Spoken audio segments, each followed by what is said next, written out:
Jay, that's strangely close to Daniel Jones from the Giants. Daniel, is that you? Beat the Chiefs. Show me. If the Broncos and Russell Wilson can show me that they can beat the Chiefs, then I will start believing. The crowd up. And so are this defense, and Kansas City won't snap the ball again. The Denver Broncos have beaten the Kansas City Chiefs. David Montgomery on the Lions, former Bear, gonna make this his revenge game for sure. David Montgomery gets the touchdown that ices the game. No! And there's the flag. There's flags. There's flags. There's flags. There's flags. Snap. Hold. Kick. Denver wins! Denver wins! Let's go! They open. No! What happened? Oh shit. Yo, what's up, everybody? Welcome back to another episode of Only Football. Tonight, we're going to be talking the week 13 and what happened, all the craziness. What does this mean for the playoffs and beyond? We're also going to go into our top five, our favorite segment of all time. And we're going to talk a little college football, a little FU to FSU. And then, of course, we've got the chives with Kyle. Let's get it.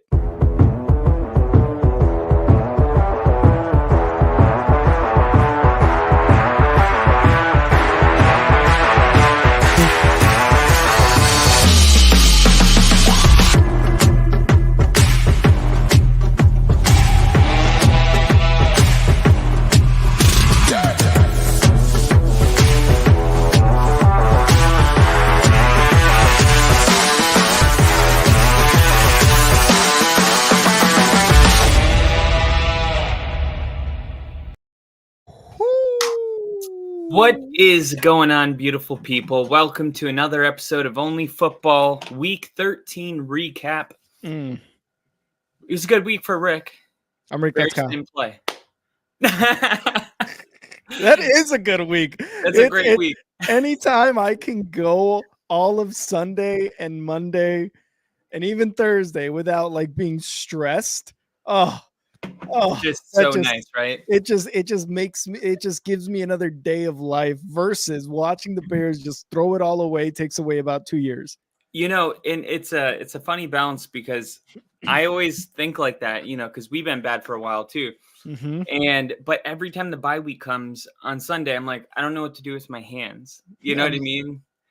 Like, I only like watching these games when there's a build up to the Bronco game. Like, just these games, the bye week is horrendous. But the good news is you're emotionally a little stable. So we got somebody in the chat right now, Ninja, who's been having a great season and a little unexpected. Yeah. So what's up, Ninja?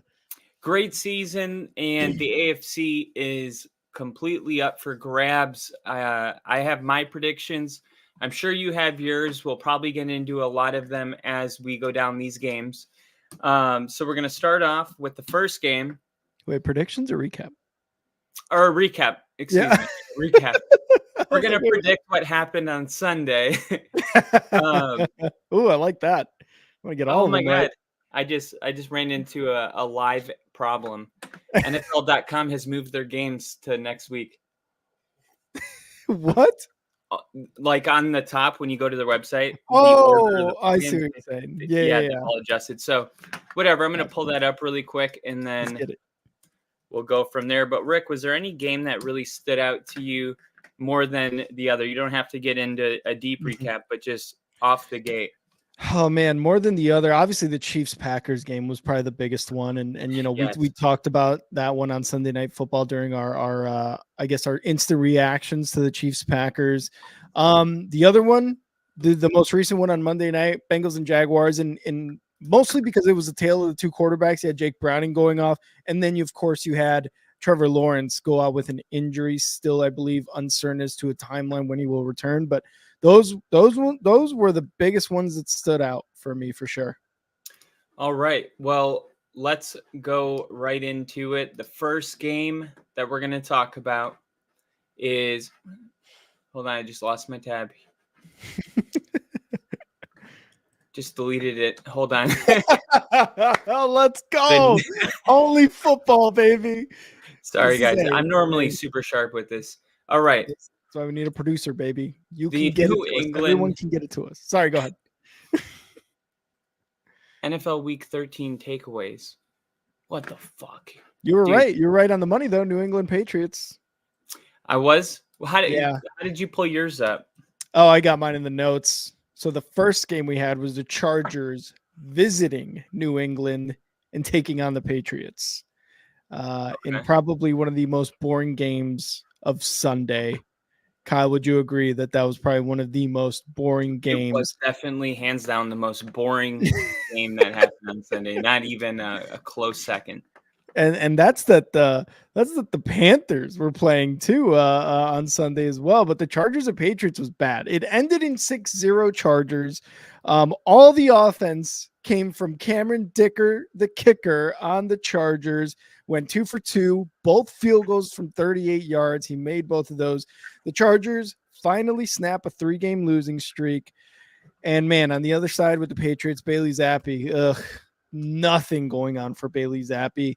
141 yards on 13 completions, 25 attempts. I said it during our predictions. You know, the biggest thing that New England's got going for them in this game was the running game. And unfortunately, in the first quarter, you had Ramondre Stevenson go out with an ankle injury, similar to kind of what Trevor Lawrence did, went out with this past Monday. So Ramondre Stevenson, a huge loss for the Patriots. Really, all of their offense that in that game, and you could tell they scored 0 points. Bailey Zappi was ineffective. You've seen Mac Jones in there ineffective.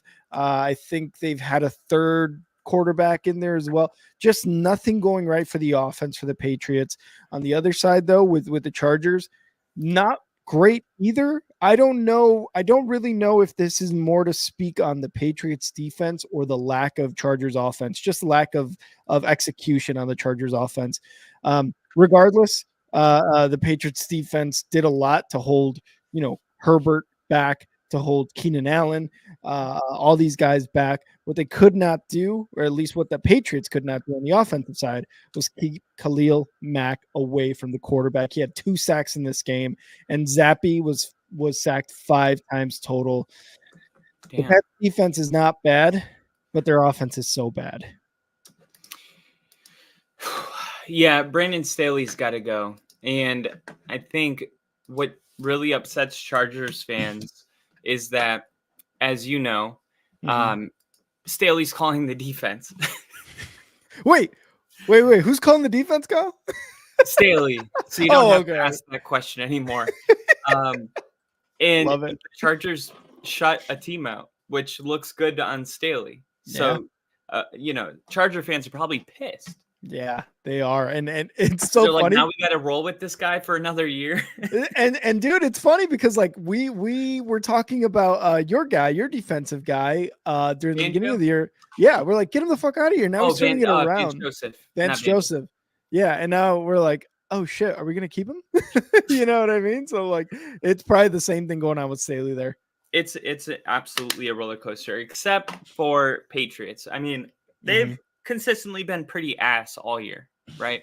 Yeah. So, I mean, their season's over. They're definitely drafting a quarterback. Mac Jones is never probably going to take another snap for Bill Belichick. Yep. Look, it's a total nightmare over there, and it's not even. We have gotten to the point of the year. It's not worth breaking down. There's nothing to break down because we are not learning anything about the Patriots, and we haven't learned anything about the Patriots in about 5 to 6 weeks. The Chargers, on the other hand, I think we are expecting them to just be better every week because we know the talent that they have. But this wasn't it at all. Like, 6 points. I mean, I get it. Like, Belichick, good D, but I still think there leaves a lot to be desired. And the Broncos play the Chargers this week. So I don't know what to think about this game because the Chargers normally score a lot of points. This game, they did the opposite. Their defense played really well, and their offense only had 6 points. So it's definitely one I'm going to go back and watch the film, like the whole game, because if you only look at the score, there's not a lot that jumps off the paper about this game. And I don't care if the Broncos weren't playing the Chargers, I wouldn't care enough to look it up either. Yeah, and Ginger makes a good point here. Mac with 8 sacks in the last 5 games. He is the leading sack guy right now. He's the sack leader. Sorry, I should have worded that better. I heard that. He's the sack leader this year in the NFL. Isn't that insane? And this is like it proves that the Bears ruin everybody, dude. Oh shit! Don't even get me started on that. But it's like years after his defensive player of the year win. You know what I mean? With the Raiders, and rookie of the year too, I believe, or defensive rookie of the year with the Raiders too in his first season. So he's still going, man. He is still a force in that defensive side. He is, and I think if the Chargers were more successful, it would be a bigger story. And that happens, when a team's just sucking all year. Yeah. But yeah, that was a very boring game. I feel bad for Patriot fans. I don't care about Charger fans, but the Patriot fans, I feel for you. That must have really sucked. Our next game is going to be the New Orleans Saints, who needed a dub to try to stay alive. Wait, who are we kidding? No, they don't. They could probably lose 3 of their next 4 and win their last one and get in. So. That's so fucking sad, but so true. Just kidding. That didn't happen. It was actually the opposite. The New Orleans Saints did not get the job done. The Lions needed a win. They didn't look great against the Chargers. Then they almost lost to the Bears. Then they finally caught up to them on Thanksgiving. Then they got a 10-day break. I felt like that was really necessary for them to kind of regroup. Yeah. And they did get off to a very fast start. Now, I'm still worried about the Lions defense. They seem to let teams score a lot of points. Yes. I'm not sure if that's going to be a problem if you're talking, they're going to be in the playoffs, but if you're talking about like Super Bowl, I don't know if they're going to get past Philly or the 49ers or Dallas with that defense. They did let the Saints come back into this game. They end up getting the dub, but it looked like it was going to be a really bad blowout and they couldn't close. And I think they needed that kind of a win personally. Yeah, I think so too. I mean, a 5-point win is a 5-point win. They're 9-3. I think their best start since 1962 this is their best record at this point of the season since 1962. And 2 of the guys that benefited the most from that 10-day break, like you said, were Goff. He didn't turn the ball over once this game, which has not been the story for him the last 3 weeks. And Laporta, who has been one of the best additions to this offensive side of the Detroit Lions in a long time. Obviously, they got a lot of weapons: Amon-Ra St. Brown, David Montgomery, and their other running back. I can't remember his name at the time, but 140 receiving yards and a touchdown. And Goff again didn't turn the ball over, so they looked good on the offense. Now, yes, you talked about the defense and how not good they are. They're just not good, man. It just seems to be that way. And that was after making, that first round pick of Hutchinson. And you'd think, okay, the defense is going to improve. They brought in some pieces in the offseason. They invested more from the draft into their defense. And still there's something that's not clicking. I don't know if it's the defensive coordinator. I don't know if it's just missed assignments or maybe the scheme. But regardless, the defense is just not good. And to your point, Super Bowl, I don't know if that's going to happen this year with that defense. Now, obviously, we saw last year's Super Bowl. The offense was the main attraction and what really got the Chiefs, over the hump. And there was really no defense being played last Super Bowl. But you still have to have some sort of defense those first few games in the playoffs to get to the Super Bowl, right? So no defense for the Lions. It is going to be a tough road for them. As far as the Saints, with Carr left in the fourth quarter after a hit by Bruce Irvin, after he released a pass, he went 17 for 22, touchdown, interception. But Kamara, 2 rushing touchdowns, Graham a receiving touchdown, and Taysom Hill with a receiving touchdown. They were the ones who led the offense, but they're now 5-7. And the thing is, like you said earlier, they could still win the division with possibly a losing record, with possibly a, just above 500 record. It's going to be 9-8, 8-9 Saints or Falcons, something along those lines, and they're going to host a playoff game. But They had the chance to win the game late. Jameis threw behind Olave, missed the pass. That was really the only time that the Saints gave the Detroit defense a break, and they were able to, get another touchdown after that. Yeah, it's not uncommon to see really good offenses have a bad defense or a mediocre defense. Mm-hmm. Like I remember Manning's defense with the 55 touchdown pass here. Our defense sucked, man. Like I always wondered what it was, because when our offense started playing like shit, our defense became the reason we won a Super Bowl. It's like always like that. It's very rare that your team has like a really good offense and defense. I mean, even there's some area where the 49ers are like 22nd in the league, I think, passing defense. So it's just really hard to have both. I do think their offense makes up for some of that, but I think in the playoffs, when the weather becomes a factor, they're not going to hang around for more than one game if they don't start playing better defense. One team we know that won't be in the playoffs, somebody go tell Aaron Rodgers to get out of the Achilles factory and realize that he has an extra 11 months, 10 months to prepare. Because there's no reason to come back. The Jets suck without him. They may suck with him, but we deserve to know, and we don't know this year at least. They did make Zach Wilson the quarterback again for next week.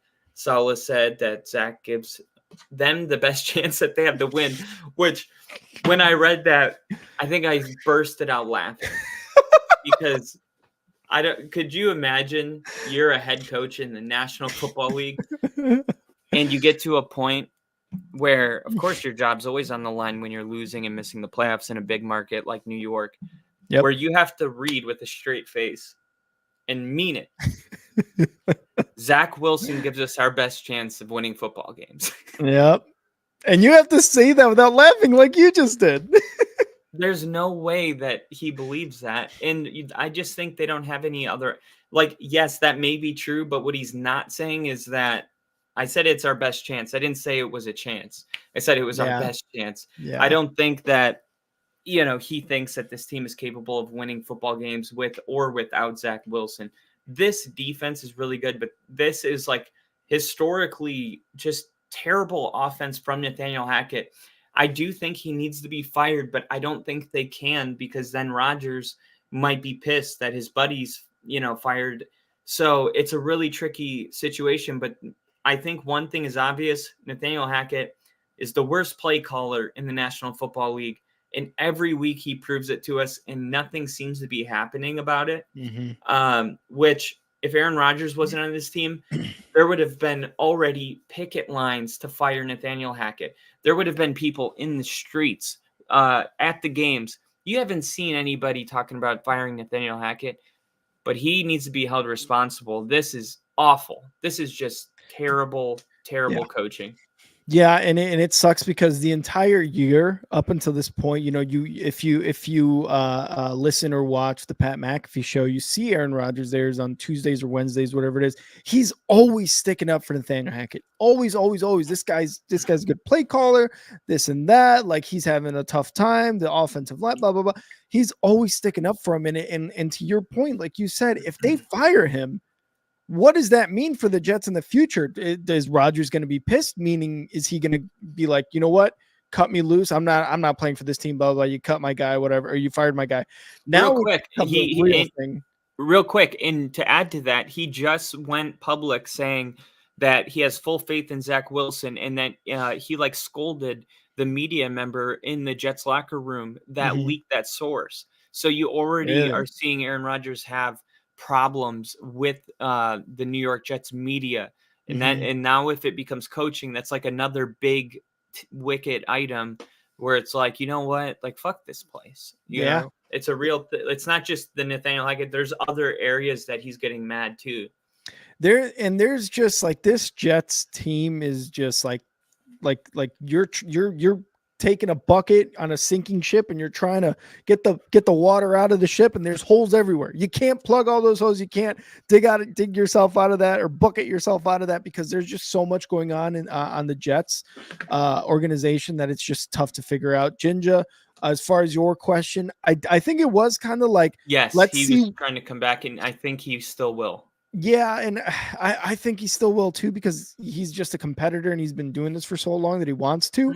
And Jinja said, please don't, Rodgers. Well, I think that's what we're all saying, but I think he is going to try to come back because he wants to play football. As far as the game itself,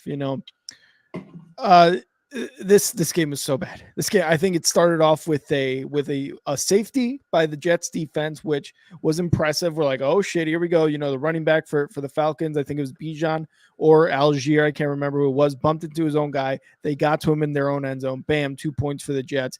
And then it was just 2 field goals from there. The only touchdown came when Desmond Ridder threw one to Pruitt, I believe is his tight end. And then it was 2 field goals made by Younghoe Koo, and Falcons end up winning 13-8. So again, the Jets defense, pretty damn good, pretty damn elite. The Falcons defense, very lucky to go up against Trevor Siemian and Boyle and whoever else decided to suit up for the Jets this week.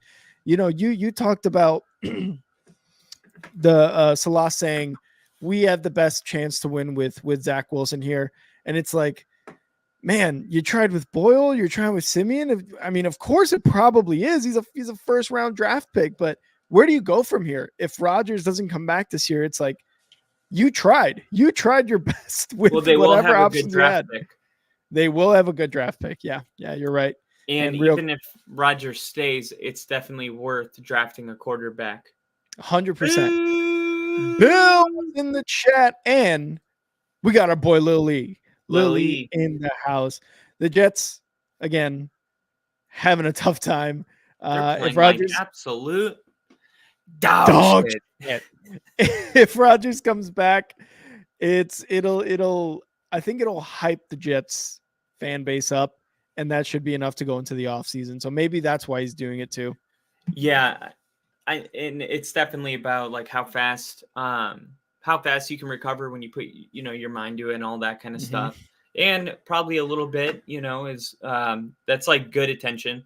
I don't think there's anything wrong with getting attention in a way where you challenge yourself and you use succeeding, or you use the attention as kind of a reward for achieving something really difficult to do. I mean, we all have to use our minds in different ways to try to stay motivated every day. And yeah, I think that's 100%. I think that's all that really is about. The Cardinals got revenge on the Steelers for losing in the Super Bowl. I don't know if they still think about that, but I do. And apparently Grassi does as well, because I saw it in his video.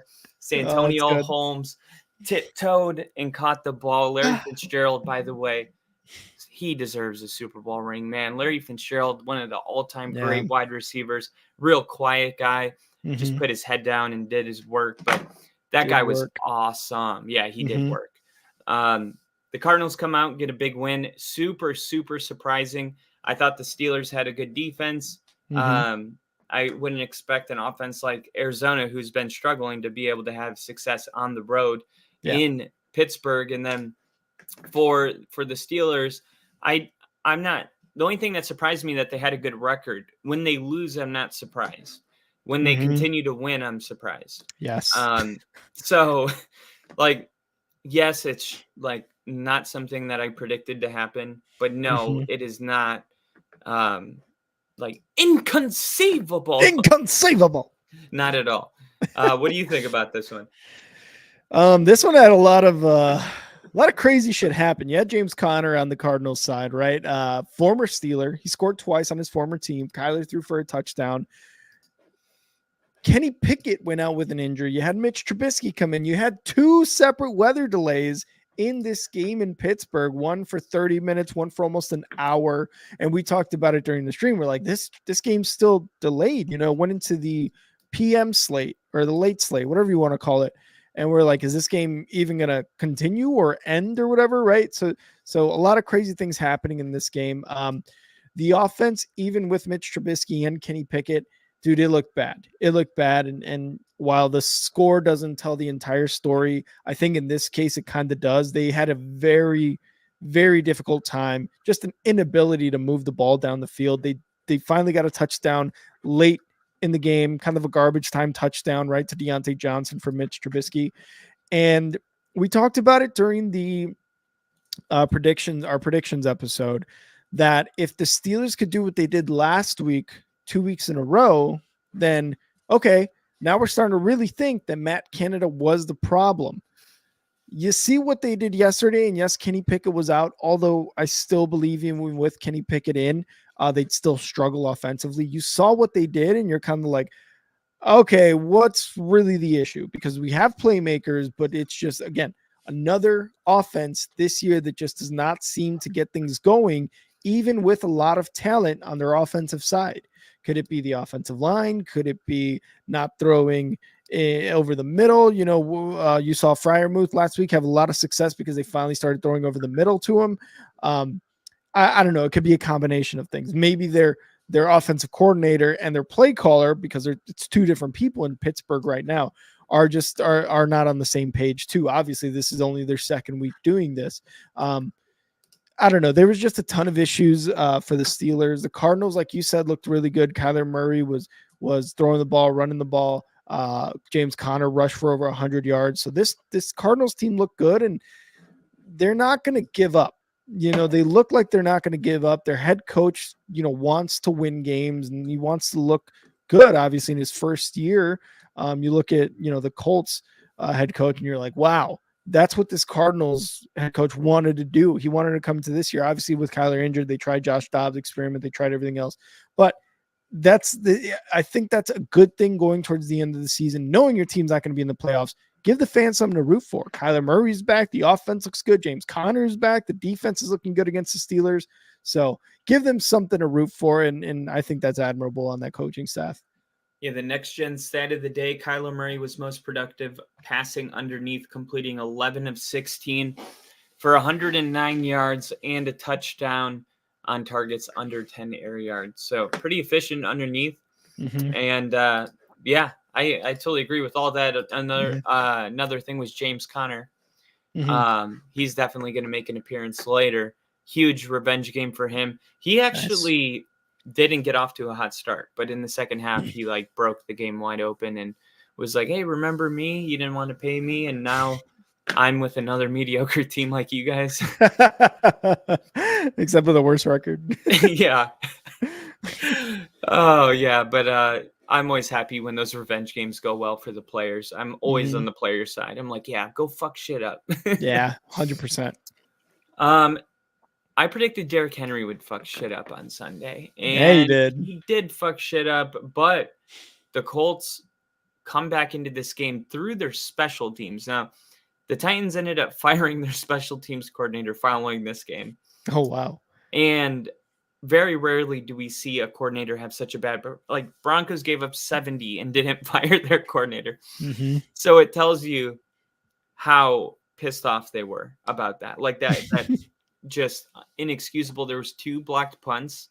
I don't know if they happened in a row, but they play the highlights in a row, and it looks, right, like one happens and then another one seems to happen pretty soon. But they had no business coming back into this game. But the Colts, I'm going to take some time to not bash them. They were opportunistic. They came back into the game on the back of their special teams.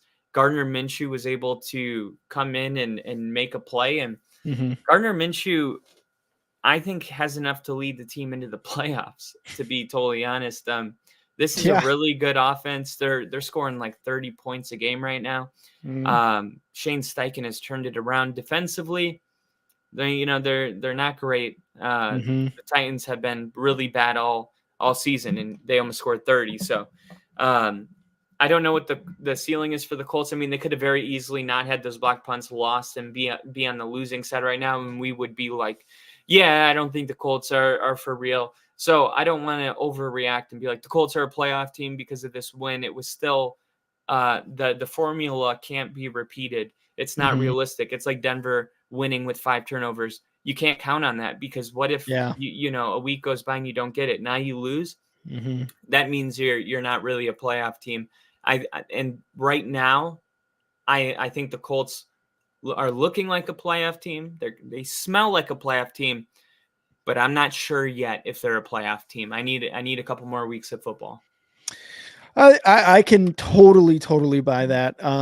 The Colts this year though are looking a lot like the Seahawks of last year, right? You went into the season with this quarterback that you're just kind of like a stopgap in a sense, right? Because even when they brought in Gardner Minshew, there was plans to start him.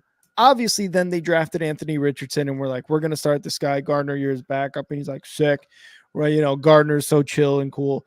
And then Anthony Richardson out with an injury. Okay, Gardner, it's your time to shine. And through those first few weeks, we're like, okay, Gardner comes in off the bench and he does really well. When he starts a game, he doesn't look great. Yesterday, he threw for over 300 yards and a couple scores, you know. Michael Pittman, Pierce, over 100 yards each. He's looking good later in the season. And like you said, they look like they can't sneak into the playoffs. Like I said, they're the Seattle Seahawks of last year, in my opinion. And I think they could definitely sneak in there. The AFC is very tough, though, so it will, I believe, come down to Week 18 to see who's really in and who's out. But this Colts team, like you said, scores a lot of points, and like the Lions, they do not play fucking defense worth a shit, man. I have way more faith in the Lions. If the Lions and Colts played tomorrow, I would pick the Lions 10 out of 10. But and I think the big thing is Dan Campbell. Yeah, well, Shane Steichen's a great head coach, apparently. So we can't just be like, they have a great head coach, because they do. I just think when you go pound for pound talent-wise, I think the Lions are the second most talented team in the league. You got 49ers, Eagles, Detroit. I mean, that backfield with Jahmyr Gibbs and I mean, and nice. But that's the other thing is, you know, Jahmyr Gibbs was drafted higher, so his success it gets more clout. But Zach Moss has more yards probably, and he's like the second best running. You know, Jonathan Taylor decided to come back, so like that could even be. I don't have the stats in front of me, but it's very likely that I'm like biased because of Alabama draft pick, all of that. But maybe, you know, the Colts even have a better backfield. I'm not sure, but I do think the Lions have a better offensive line. But that's not what you're saying. I know what you mean. Like they definitely have a ceiling. They're not a Super Bowl team by any means. Yeah, no, not at all. Because again, kind of like we talked about the Lions, the defense is going to be very important when you're in that wild card or that divisional round too, right? Like to be honest, the ceiling for them is maybe a divisional round game. Yeah, that's probably the ceiling, right? Like we can see that. They could win a wild card game against, like, if the Ravens have a bad game and like at the Chargers game where they couldn't score, they could knock somebody off. Like that's what's awesome about the wild card round. Your upsets, I feel like, only happen in the wild card. Then divisional round is like, of course anybody could win. That's the divisional round, and then AFC Championship is like two great teams. Exactly. But your wild card round is when you get your Colts that knock off the Chiefs.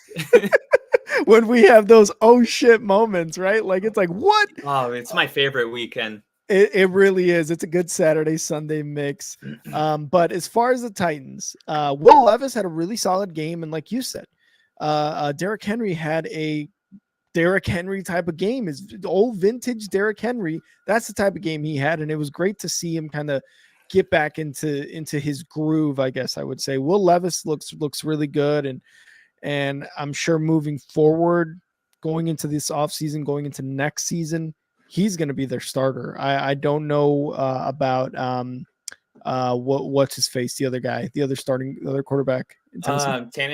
Tannehill. I don't know about Tannehill. His future seems a little uncertain, especially with how Will Levis has played. Yeah, he's done. It seems like in select games, Will Levis looked good. 2 weeks, you know, the last couple weeks, I would say we were kind of like, oh shit, now we're on the fence about Levis. He kind of made it up with this game. Derrick Henry had a very solid game for sure. And he needs time to grow. He needs time He's a rookie. Yeah. He needs to go go make those mistakes. You know who else made those mistakes? Jordan Love last year. Okay. So I mean, at some point we can't be too critical when somebody just went like the 4 touchdown game at his first start is like the wild exception, like, but I'm glad it happened because it allows you to be more patient when you're going on those shitty games. You're more graceful when he threw 4 touchdown passes his first game than if 100%. like he comes out and doesn't throw a touchdown pass in his first like 3 games, like what the Jets are getting. And you're like, what the fuck, dude? Yeah, that's what people are mad about. But as long as Yeah. you show them the potential, Yeah. that's what Drew Lock did to me.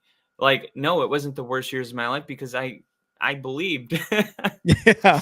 I was dumb. Lily, glad you're feeling better. Thank you for the kind words. Thank you for stopping in. We'll see you next time. Definitely.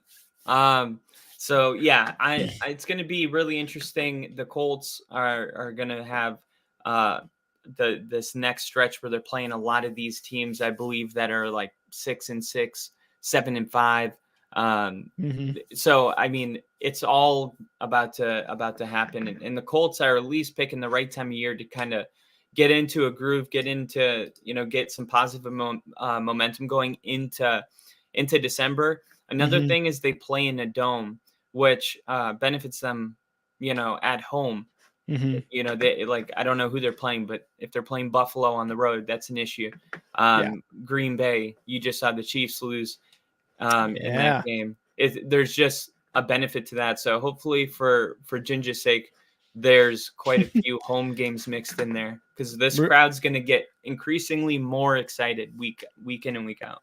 And I will, for Ginger, the Colts will be another one of my AFC teams outside of the Broncos that I'm going to be rooting for to get in there. And if they get in there for wildcard weekend, baby, woo, that's going to be exciting. Yeah, dude, I'm right there with you. Unless they're playing the Broncos in the wildcard weekend. Yeah. Right about then it's all business. Oh shit. Don't look me in the eye, Ginger. Don't look at me in the eye. Don't make eye contact with me. All right. I saw the cutest video today, and it was a first grade teacher. I assume she was in Miami, but I'm not sure because it looked like it was all white kids, and that's not how Miami looks.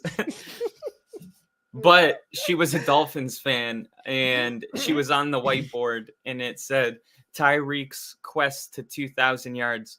And she had a chart. She was obviously teaching math, and she had all the first graders doing the problem with them. And they were like, okay. And even one of the kids guessed how many yards he would have correctly, exactly 101. Wow.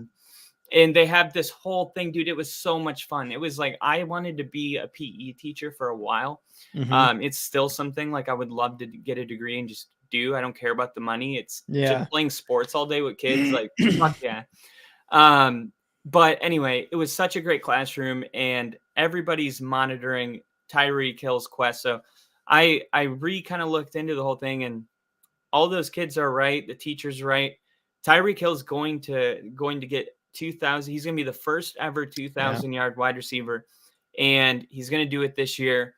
The Dolphins 45, Commanders 10. This game never had a chance. The Dolphins came out, and I think you're starting to look at the AFC and you're starting to actually see the seeding make sense right now. The Dolphins feel like the best team in the AFC. They're the number 1 seed. The Ravens feel like number 2. That's where they're at. The Chiefs feel like number 3. That's where they're at. The question is, can the Dolphins continue to play this type of football? Because up to this point, they had no problem beating the Commanders or the Broncos when they sucked. They have a problem beating the Chiefs in Germany. Yes. Problem beating the Eagles. Sunday Night Football. Are the Eagles for real? All you can do is beat a team. And look, the same thing I did with Dallas. I said, yeah, they're beating up on bad teams, but guess what? They're beating up on them. That's what matters. It's not they're not playing close 3-point games. So just like the Cowboys, which I said that the Cowboys are the Dolphins of the NFC. Well, both teams at the same time are still each other. I just think they're both much better. I think the Cowboys and Dolphins don't need to beat a good team for us to consider them the best right now. And that's where I'm at with the Dolphins. I think nobody's really playing better football than the Dolphins at week 14. Yeah, they looked really good against this Commanders team. Again, you said it 45-10. That was absolute domination, right? Just absolute domination. Where was it? Achane scored twice, Tyreek Hill scored twice, Mostert ran one in. It was starting to look like early season Dolphins football, right? Greatest show on surf type of stuff. And again, it was the Commanders. Okay, we've talked, in great detail about, yeah, but who have they beaten? Have they beaten someone with a winning record? Have they beat someone with a losing record? Blah blah blah. Okay, Didn't they they're just beating fire them, Jack Del Rio? and the Commanders, yes, the Commanders did just fire Jack Del I Rio. told you. I said he was a great coach. Look at this shit. Yeah, He didn't do 45 points. Yeah, and you said it. They're beating bad teams, by 35 fucking points. That's 5 touchdowns. You're beating a team by 5 touchdowns, a really bad team. That's what you're supposed to do against these bad teams. They still competed in a lot of games they played up against the Chiefs, against the Eagles. They still had their offense going, whether it was just in one half or sporadically throughout the game. They still were competing, right? It does look bad that they're winning or destroying these teams with bad records, and their 3 losses are against teams with winning records. Sure, but that's that's kind of what the rest of the season and the playoffs are for, to really kind of filter out these teams that, yeah, you may have success in season on your schedule, but once you get to that, I guess, big boy football, we'll call it, right? Then it's like, okay, you're out wild card round, you're out divisional round. Now it's time for those elite teams to play, and that may happen to the Dolphins, or the Dolphins might get hot, stay hot, right, and go into the playoffs like that. So it is what it is with the Dolphins. But yeah, they absolute domination against the Commanders. The Commanders, not even Howell looked good in this game, man. 127 total yards, interception, got sacked 3 times. It sucks to be a Washington fan. You got weapons on there, but your O-line needs work. Yeah, I think it's funny too, because they fired Jack Del Rio because the Cowboys, and I think the Cowboys scored 45 on him. Fire everybody. Fuck it. And then the Cowboys, or the Dolphins, the very next week score. I think you get home field advantage by winning in September. But you win Super Bowls by winning in December. So, yeah, like, it doesn't really matter that they lost to those teams. What matters is when we all measure ourselves when every game ends on week 18. Yeah. Where do we stand amongst the teams that are also in that door? And that's why you don't feel great that they lost, that they didn't win those games, but there's going to be 2 opportunities, at least one against the Cowboys, I think week 17. And, what's funny about the game is someone has to lose, which means one fan base is still going to believe that their team can't beat good teams, because someone's got to lose that game. And it'll just be funny because it's someone has to lose, but that doesn't mean that either of those teams aren't capable of making it to the Super Bowl, because they're in different conferences. So the Cowboys could lose to the Dolphins and still be the best team in the NFC, depending on how good the Dolphins are. So it's going to be just wild to watch this unfold, and watch, all these fan bases talk shit about, whoever loses that game. But that's going to be the story after that, for sure. Yeah. It all depends what happens in the playoffs. Again, wild cards are awesome. The Colts are awesome. The Seahawks last year were awesome, but it comes down to the elite teams in those championship games. For sure. Didn't want to do this. Oh no! By the way, we got Tyler Fink in the chat. He's saying, "Go Pack, go!" Boo. Kyle's fingers and his mind can't type this out. They cannot type this out. He doesn't like it. After 5 weeks of straight dubs, Kyle, the unfortunate happened. The Broncos lost to the Texans. I'm not discouraged. I had a decision to make after this game. I was either going to pout and I was going to go the Broncos are who we thought they were. And I did. Let them off the hook. I was honest with myself. I said, dude, you would be the first person to put Denver in your top 5 if you had even a remote feeling that it was true. I wouldn't hold back on that. So the way they had been winning, yes, it's not a recipe. Like I said earlier about the Colts, if you need miraculous shit to happen to win, then you're just not that great. But they are well coached and they're right there. Like, they're not great, but they can hang around anybody. And I do think that the Texans, I think they're going to win the AFC South. I think that when it's all said and done, Kansas City will be a number 1 seed and the Texans will be the number 2 seed.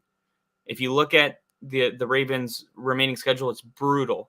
Texans are going to breeze right through. I think they do play the Colts twice, so that's going to be a big game for the Colts. But I think the Texans, I think they can win those games. What I'm seeing from the Texans right now is that this is a team that could go to an AFC Championship game this year.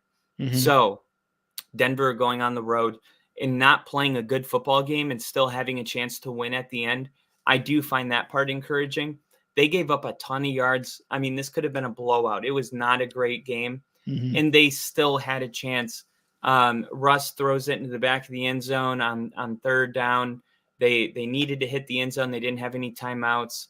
And honestly, everyone's going crazy about Russ for throwing the ball. But I've seen the camera angle, and to me, the tight end should have made a play on the ball. If that was Travis Kelce or any other Dallas Goedert, any like real good tight end, he would not have just passively sat there waiting for the football to come to him while players are going in front of him, boxing him out. That was just a bad, if anything, get in there and break it up. He just kind of stood there like he didn't know what to do in that situation. So, yeah, I don't think Rush, that wasn't the best throw. Yeah, we've seen the tape. Jerry Jeudy was wide open.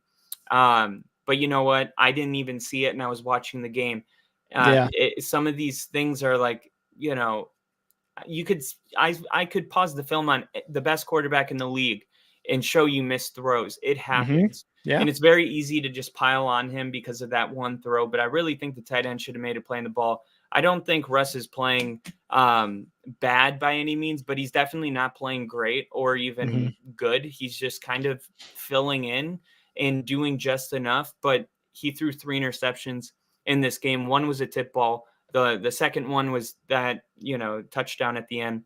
And then there was one more that was actually his fault. It was really like one pick and the rest or whatever. But I still think Denver has a choice to make, and that is what we were just talking about with the Dolphins. Do we want to continue to get better, or do we want to burn it all down? Because we are still a 500 football team that only has really one more remaining difficult game, and that's the Lions. We should be able to beat the Chargers twice and the Raiders and the Patriots. So if we're going to lose our only 2 hard games, whatever, as long as we're getting better every week and those are our only 2 losses, we're still going to be a 10-7 football team. And that's going to be good enough for a wild card spot, I think. But if they lose to the Chargers, if they fuck around and lose to the Raiders, you know, you just got to take it 1 week at a time right now. But I'm really excited to see how this team responds with an enormous amount of pressure, knowing that, you know, they can only afford 1 more loss, and December has 4 more football games left. Yeah, it's going to be interesting to see, and especially with, you know, given the fact that Sean Payton is there. I was looking at, I forgot what I was looking at earlier this year. I think I was looking at, earlier today or earlier this week. I was looking at the power rankings that people had. And I was like, oh, yeah, Bears 28th, 27th, whatever the fuck it was. And I was like, wait, the Broncos are like 12, 13, 14, upper half. And I was like thinking about it. And I was like, the Broncos were next to, if not below, the Bears at the first few weeks of the season. And look where they're at now. They were 31st. Right? 31st. Can't get worse than the Panthers, but they were 31st at one point, right? And then you win 2 in a row. You're looking good. You win 3 in a row. Now you're in the low 20s. You win 4 in a row. Oh, late teens. You win 5 in a row, and you're just outside the top 10. now is when, like you said, how are the Broncos going to respond to this? Sean Payton's going to be a huge factor in that locker room for this very reason. He was able to bring them out of being 31st power ranked from week 4. You know what I mean? Like, he was able to do that, get him on a 5-game winning streak, get Russ to, play really well during that 5-game winning streak, get the run game going, get rid of players that don't want to be there. So he was really able to get them out of the mud and bring them up, and this loss was I want to say huge because of the way it ended, right?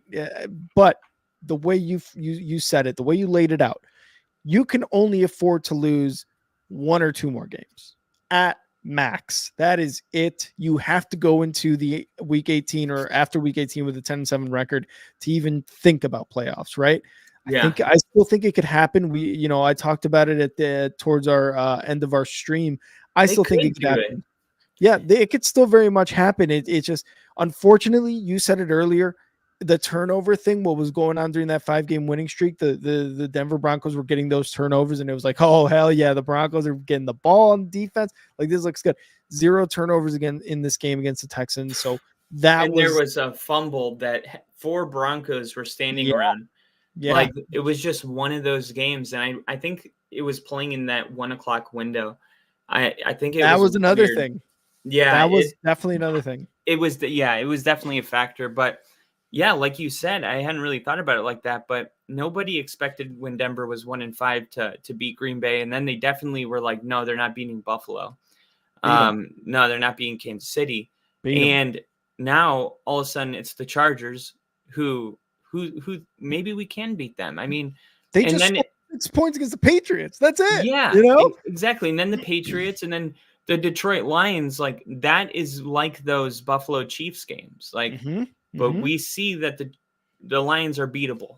They are beatable. 100%. So, I mean, we could just see them lose a game and then restart and go like 4-5-0 and end up 11-6 or 11-5 or whatever the hell, 11-6. Yeah. 11-6. Yeah. But it's just got to be one game at a time, because if there's one thing I know, it's that Denver is probably going to lose a game to a lesser opponent. And I hate to say it, but I just have that feeling. Like, I think it might be the Raiders. It's going to be a game. I don't know. I'm feeling weird about the Chargers game on Sunday, to be honest. Like, going into LA, I hope they can get the job done, but when you lose a game, you just never feel good the next week. Like, you never feel confident. Like, I felt so confident during that streak. And for me, that's gone. And I just hope that energy's not gone with the team. I really hope the team still can do it, right? And that's why I mentioned Sean Payton. I think he has been one of the keys for this team this season. Again, we talked about where they were ranked 1-5, but where they're ranked at now, middle of the pack, but upper middle of the pack.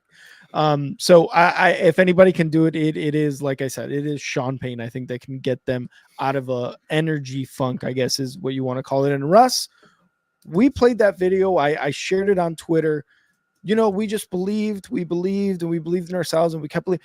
That's another thing. Russ is never gonna be that guy who goes into the locker room or goes into to work basically with like a shitty attitude, right? He's for as cringy as he is with some he's unlimited. As cringy as it is, it's something that you need in the locker room to kind of get these guys going during games and during practices and throughout the week, game planning. And you're right, dude. I just got that feeling back. I got faith in my boys.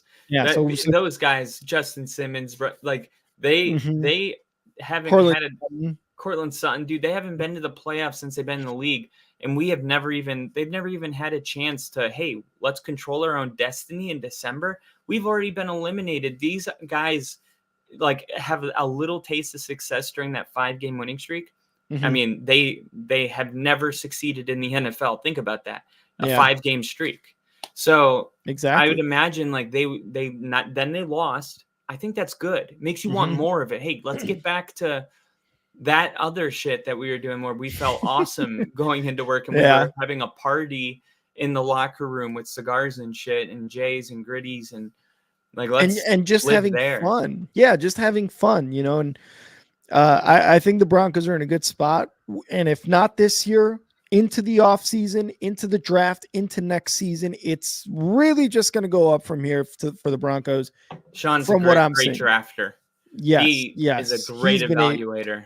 He's been able to bring in some very notable people when in his time in New Orleans too. And before we move on from this game, obviously I want to give my flowers to the Texans. They beat the Broncos, which sucks, but they were able to do it in a way where they knew coming into this game what the Broncos were doing on defense, taking away the ball and taking advantage of that by scoring points, whether it was 3, whether it was 7, it didn't matter. They were scoring points off those. So I think a major part of their game plan was, let's do our best to not give up the ball. And it kind of showed, because Stroud only had 1 touchdown, 274 yards. He had 16 completions. He was having somewhat of I don't want to be too wild with this, like I have been in weeks past, because this Denver defense can take the ball away if I make a mistake, can take advantage of that, and we could be out of the game by the 3rd quarter or something, right? So you saw a little bit of restraint from Stroud, and they were able to run the ball really well. And, with Dameon Pierce, Singletary, Nico Collins had almost 200 yards passing. So he was he had some restraint, but I think it was like one big touchdown run by Nico Collins, right? Yeah. During the game. So credit to that offense. The defense did what they needed to do late in the game. They took the ball, they intercepted the ball 3 times. So they were able to win the turnover battle. So, good job by the Texans, knowing their opponent and what they were able to do going into this game.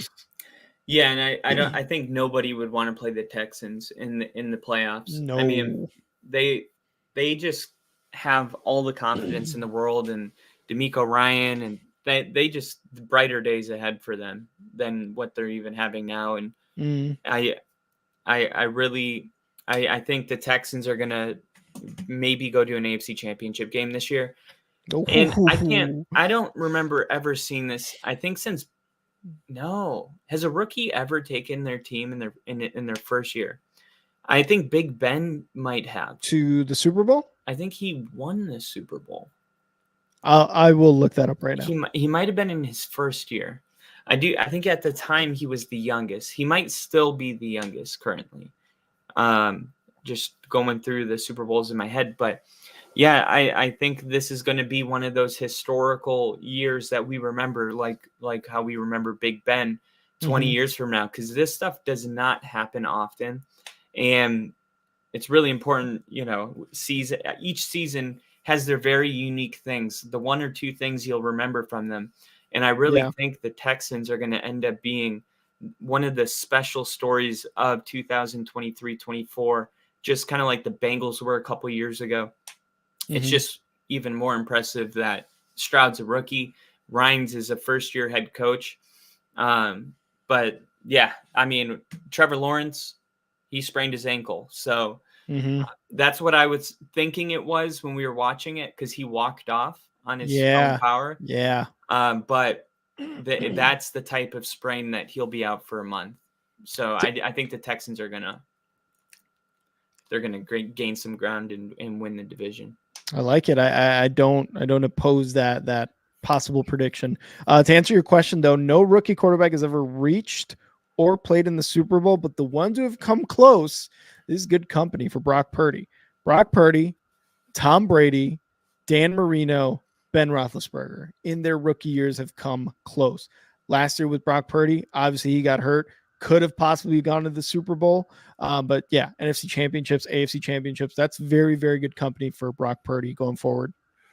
I think Big Ben did win it then his second year. Yeah, he won it he won it at 23, and I believe at 22 he was in his rookie year. Okay. Against the Seahawks. So yeah, that would be like Brock Purdy doing that this year. But CJ Stroud would be the first if he can take this team to the Super Bowl. And the way their offense is playing and the way DeMeco has that defense under control, I definitely think it's possible. But luckily for them, they don't play in the NFC, where it's going to be much more challenging to make it to the Super Bowl.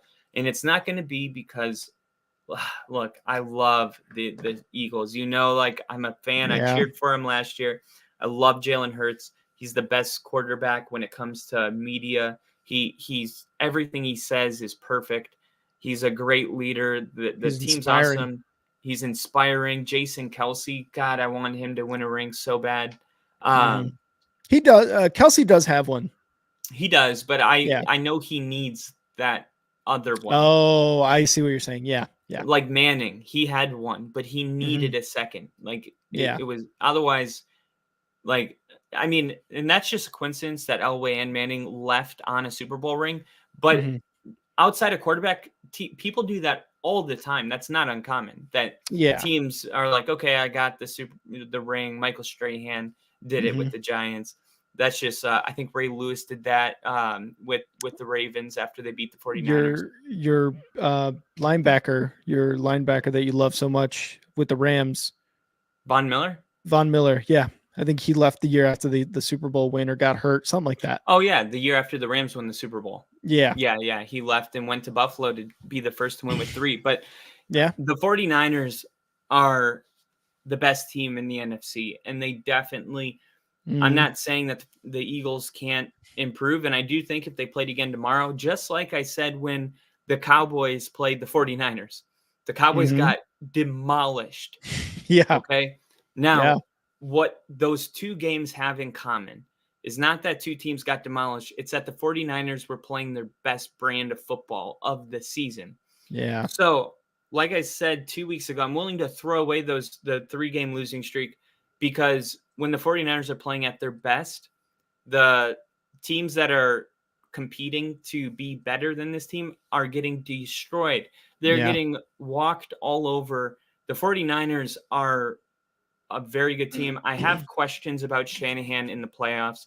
He tends to get more conservative. I don't know if he's scared of the big moment or what it is, but the 49ers don't play their best ball in the playoffs. Well, yeah, they do until the NFC Championship. And there's a reason Kyle Shanahan doesn't have a ring yet. I still think this is the year, but I felt this way about the 49ers at this time last year. But they lost their quarterback. That's no fault of your own if you lose your quarterback. So I think the 49ers are the clear Super Bowl favorite. I think they would end up playing. I said Ravens 49ers like week 8. I think that's still possible. I hope that I would rather it be the Broncos, of course, but I'd rather it be like the Dolphins. But I'm pretty much, you can lock it in. I'm picking the 49ers for the rest of the year. You heard it here first, everybody. Kyle loves the 49ers for the rest of the year. Awesome. It's hard to pick against them in the NFC, man. And you said it, right? It's going to be a little it's going to be difficult for the NFC to kind of try to triumph over the 49ers or the Eagles, the Lions, and really maybe a couple wild card teams. The Eagles probably have the best chance. And even at that point, you're like, well, the 49ers smoked both of those teams, right? So it's tough to really make an argument against it. And they didn't even score until the second quarter. Exactly. So it was just pure domination. Another game for San Francisco that was absolute domination. They scored 28 points, second and third quarter combined. And then they scored another 14th in the fourth quarter. We were talking about it at one point where the Eagles have to score here or else it's going to get out of hand. But, in the second quarter, they were able to get a touchdown. But the third quarter comes around, they aren't able to get anything going offensively. And then the 49ers scored 2 more. And we're like, it's officially out of hand. It is officially out of hand. And then the 49ers just scored at will after that. Like you said, man, I don't know if you can pick against the 49ers at this point with what they've done to the Cowboys and the Eagles and the Lions too, right? They've beat the Lions pretty badly. So it's really tough to pick against them. That 3-game stretch where, before their bye week where they were losing, it was starting to look a little shaky, but Kyle Shanahan, Brock Purdy, all those guys there, you got to believe in them. And going forward, if this team continues to be together for years to come, as a San Francisco 49ers fan, you can count on them to rebound if they do have some sort of back to earth moment, right? Kind of like the Chiefs in a way. The Chiefs, throughout the years, there's been times when people have been like, I don't know, man, they don't look good this year. Then they win the Super Bowl. And you're like, oh shit. Remember when we had that dumb take? I think the 49ers are well on their way to do that. And with Brock Purdy still under his rookie contract and being as young as he is, like it's probably going to be some sort of dynasty upcoming for this team. As far as the Eagles, man, I don't know what happened. The defense completely let up against the 49ers. They were able to do whatever they wanted to against that defense. And it was very reminiscent of the Super Bowl last year against the Chiefs, right? The offense on the Chiefs side seemed to do whatever the hell they wanted. The defense going into that game were like, oh, the Eagles defense, it's going to be great. The Chiefs aren't going to do anything. They're going to be, they're just going to be suffocated the entire time. No, none of that happened. And it didn't happen against this 49ers team. It looked good in the first half. They only gave up 14 points. And you kind of went into the second half going, okay, maybe, the defense after halftime, we've seen it before. You have that halftime get together, that little huddle, and you're like, hey, we got to step the fuck up. None of that happened, dude. They scored 28 points in the fourth quarter, in the second half, and it got out of hand quick. And that defense just had zero answers for Brock Purdy in that offense. And as far as Jalen Hurts, he tried his best, man. He was doing everything he could. He threw for almost 300 yards. He was the leading rusher with 20 yards, which, says something about that Niners defense, at least their rushing defense. I don't know if he should have came back in this game. That's true. Again, because he had Mariota there for a little bit, and even that looked kind of weird. So this defense and offense for the 49ers looks elite. Yeah. I just don't know, like, if the Eagles were to play again, but the game would be in Philly. But this is a really big loss because now the Eagles, if they lose to the Cowboys will take the number 1 seed. And if they take that seed, you're looking at the Eagles as a wild card team, which is crazy that whoever doesn't get the number 1 seed, they're going to be in the wild card round automatically, when we know record wise, they should be the number 2. Yeah. But one of these teams is going to drop, and whoever wins their division is going to have to play them, which means if the Atlanta Falcons win their division, the Eagles are probably going to play the Falcons in the first round of the playoffs. Oh, wow. They're going to absolutely crush them. Okay. Yeah. So then maybe you're looking at the Eagles like, I don't know, man, they just won a huge playoff game. So it'll be fun to see. But I think the 49ers, the one thing that's like, I guess you think about is we've seen them have that 3-game stretch. So we know to some extent they're capable of a bad day at the office. Yeah. And you're just hoping that this time of the year they're playing their best football, and I can confidently say that they are. It'll be finishing strong will be key, but I think Kyle Shanahan's the right coach to keep this team intact. 100%. Could not agree more. Couldn't agree more. Wait. Where's it? I think Kyle can't agree more. That was great. I was gonna re-say it. I was gonna go, and that's why Kyle Shanahan, and then you sorry. Yes, Kyle Shanahan, totally agree. But yeah, that is all of our games. We did our recap of the Chiefs game. I'll just say real quick. That's not all the games. That is it. That is all of our football games. Rams and Browns. Boo. Yeah, that's true. The Panthers and Bucks. Yeah, garbage. Whatever. It is what Panthers it is. The Bucks won. And Bucks. Okay, I see. I'm seeing it now. Yeah. Man, the Rams playing for that playoff spot right now. Very McVay is a very great coach, and he has the offense for the most part playing really good. Elite. I'll say it. Elite. If that's the word you want me to use. I said it. But the Browns are going to continue to lose. They don't have a quarterback. They're like the Jets kind of. Yeah. Now, if they had their quarterback, it's infuriating because they would probably be competing for the number one, maybe the number one seed. But they don't. And the Rams in the NFC have crawled their way back to 500. And you look at the NFC playoff picture, and there's a very realistic shot that the Rams are going to be able to get in if they can continue to win games like this. So for the Browns, yeah, they lost. They'll probably continue to do that. And that's just unfortunate when you lose your quarterback. The Jags might be going through that also. It's like the one position you just can't lose. And Matthew Stafford comes back, and look at the Rams. They're scoring all these points. I mean, it matters who you have under center, what plays you can call. Matthew Stafford and Sean McVay seem to have just great chemistry, knowing what plays he excels at. And the Rams win this game, and I think the Rams they're definitely not, and I don't think they're a divisional team, but if they can squeak into the playoffs, never count out an elite quarterback and an elite coach in the playoffs. You just shouldn't. If it was Aaron Rodgers last year with the Lions, we wouldn't have counted the Packers out.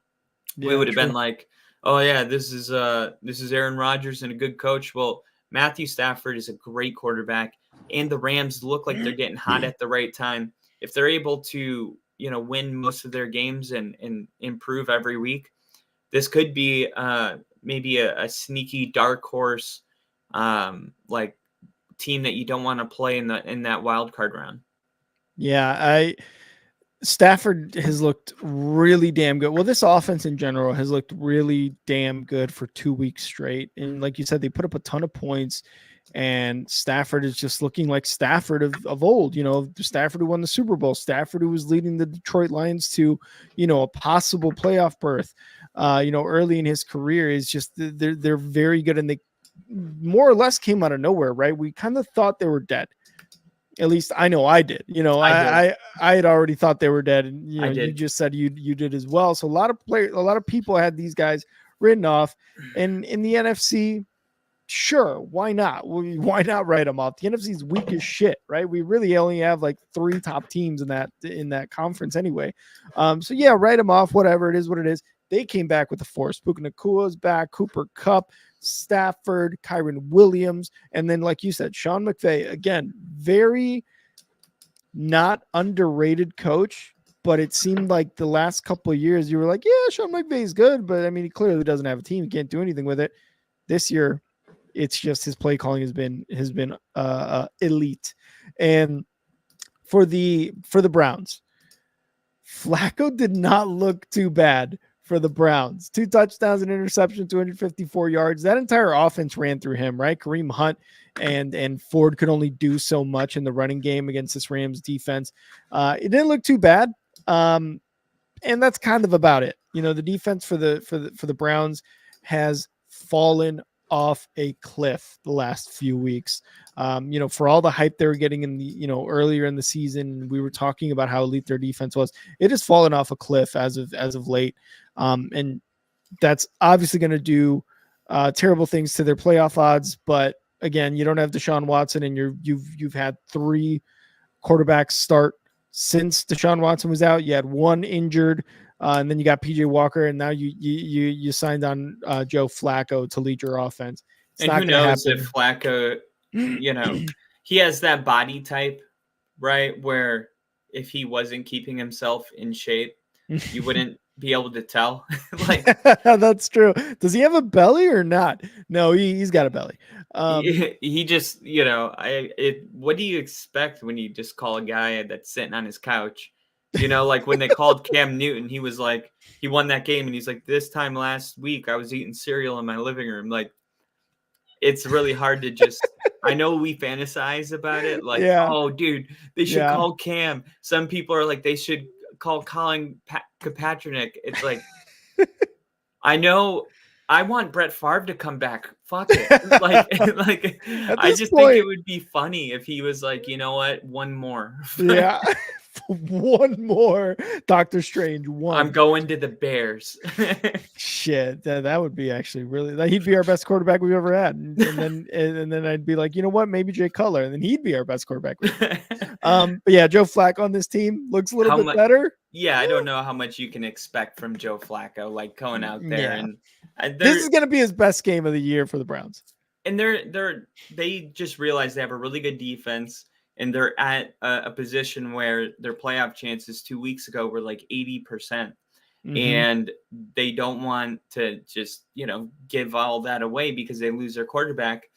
But if you don't have a quarterback, dude, and you have Justin Fields, but I mean, like, when you really don't have one, like the Patriots kind of right now, you just sign these guys and you let yourself get, Joe Flacco, here we go. It's sad. It's a name, right? You pump yourself up, and then you see why that person isn't starting anymore in the NFL. Yeah. No, he didn't have a bad game, but I just don't think he was going to go in a shootout and go back and forth with Stafford. Those days have sailed. Gone. Those days are gone. When he won the Super Bowl, that was peak Flacco right there. I spent a whole year with washed Flacco, and that was 4 years ago. So the fact that he's still playing ball, to me, is mind-boggling. But still going. At this point, it's like, I can make $1 million by playing 4 football games.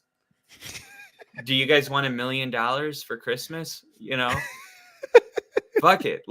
Give me my cleats. Fuck it. Let's go. I think that's how these conversations go. I really do. Like, $2 million for 3 games, honey. Do you care? One more. One more taste of the show. One more rodeo. Yeah, but the Rams, they've won 3 in a row, 2 of them over teams with winning records. And that is why we ruled them out, because they were 3-6. That's about as dead as you can get.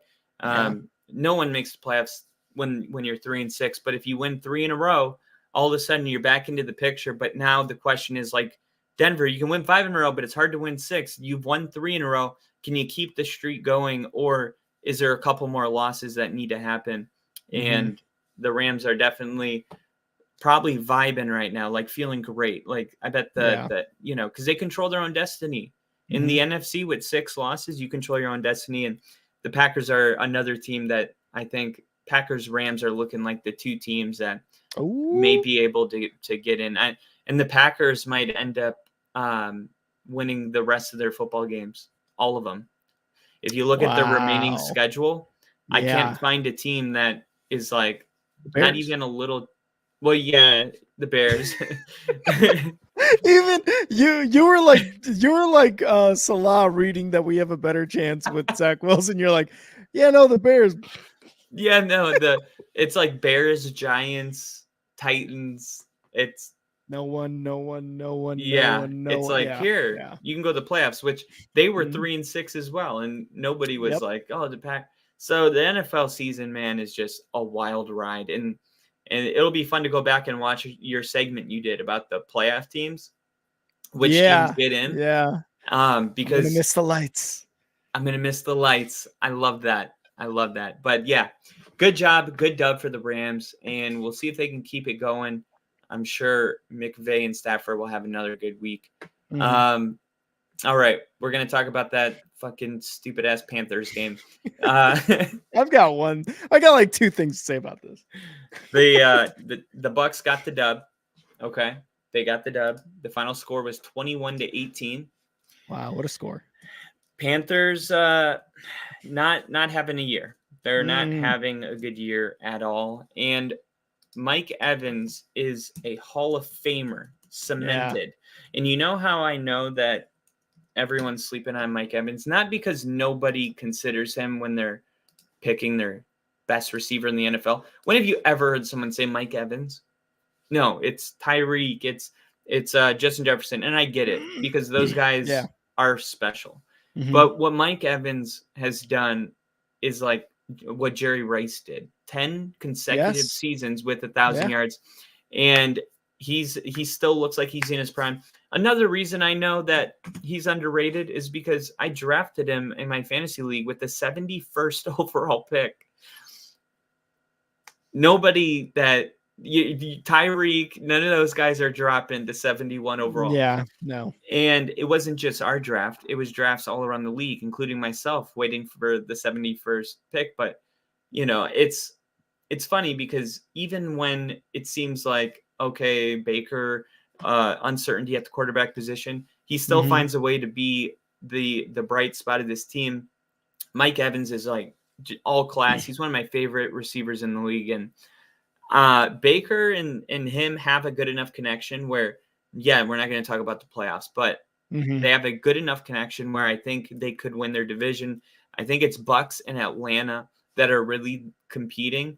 And the Panthers, yeah, they played a close game, but we said that would happen because they fired their head coach.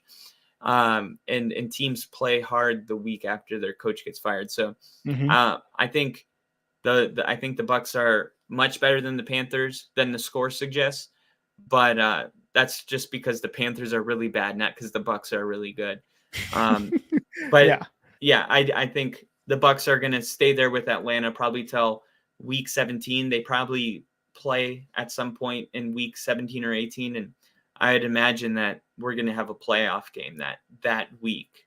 Because the winner will be in and the loser won't. And it's interesting because with the NFC being kind of weak past those three top teams, like before we just give the Packers and Rams their ticket, like they could lose too. I mean, they could start losing too. And the Bucks, let me see, their record is 5-7 right now. So I mean, all they got to do is just kind of string together some wins, and I think, I don't think any of these. I don't think any of these teams in this division can make the wild card spot. I just don't. No, and that was one of the things I was going to say. First, I want to give huge props to Mike Evans and what he's done for 10 years. Again, you said it, Jerry Rice, the only other guy to say that. 10 years, 10 seasons, 1,000 yards. Getting a Mike Evans jersey. Yeah, he is a Hall of Famer for sure, and I really like that. Like you said, that Baker Evans connection. It's looking promising, right? The Bucks have won twice in the last 8 games, Kyle, and they're tied for second place in their division. The Bucks, and that's how you know this NFC South is weak as shit. They have only won 2 of their last 8 games. Yeah, they're absolute dog shit. And that's how you know that division is that bad, because they've won 2 out of 8 games and are still somehow in the hunt for a division lead. And I don't think the Falcons are going to give it up. I still think it's, the Saints might have a shot at it, but Jesus Christ, fucking, you're 2-6 and you're still like, hey, we got a good shot at the division. Like, no, that should not be a thing. But every year there's one division that we debate. And by the way, remember this moment when we talk about the segment FSU. FU to SFU, FSU. FU to FSU, because we're going to talk about whether winning a team like the Bucks winning their division, if they should make the playoffs. I mean, it's the same thing, but just remember this, because this is going to be a frame of reference when we're having that discussion in a little bit. For sure. And again, the fact that they're still in that conversation is mind-boggling to me. But hey, they're doing enough. They're not saying that themselves. They're like, wow, we're still in the division race. They're like, hey, we can still win this division. There's still an NFL team in that locker room, and you have a receiver who has surpassed 1,000 yards for 10 years in a row. So there's no hope really out of that team yet. As far as the Panthers, all hope is lost. All hope is fucking lost. They keep losing. I love it. I'm a Bears fan. We got their first round pick. So I just love everybody. Give Rick a big round of applause. He has the number 1 draft pick. I just wonder what that feels like. So here, choose your fate. It's so good and it's like so rush bad. hour when they're getting, I think, a massage or something, and there's 50 women. 50 women, yeah, choose. And they're one. like, pick one. It's like, what's up? Caleb Williams? No, he cried too hard. Drake May? No, he's another No. white guy from UNC. Don't want to do that close again. To Mitch Trubisky. Yeah. We have a little. Let's go with the guy from Oregon, Bo Nix. He's gonna watch his stack. His stock is gonna totally rise. Just watch. There's always that one 100%. quarterback that is like here, and then after the combine, it's like Anthony Zach Richardson. Wilson was like that. Anthony Richardson. Yep. I think Bo Nix could be one of those. But yeah, you're gonna have your fair shot. But I think you should draft Marvin Harrison Jr. and you should trade back. That would be nice. I don't think you guys need another quarterback. I think you need to invest in the talent because clearly it's a Bears problem when you see somebody that came from that same exact system go to the Texans and ball the F out. Clearly, it's a Bears problem because it is very much I guarantee you these two are cut from the same cloth. They had the same coach. They played in the same games. Same conference, same locker room, same gym, workout facilities, coaches, everything. They both are excelled at Ohio State too. So it's a Bears thing, man. You can't just you have to fix you or you'll keep finding your problem everywhere else. Like if you just don't deal with your problems, you're just going to keep being like, that didn't work. That didn't work. The Bears are toxic right now and they need to focus on themselves for a year. Yeah. You could not have been any more clearer in what you just said. But that is a conversation for the off season, but I do appreciate you saying that. The Panthers look bad. They fired Frank Reich. They got onto an inspiring type of win. They only lost by 3, sure.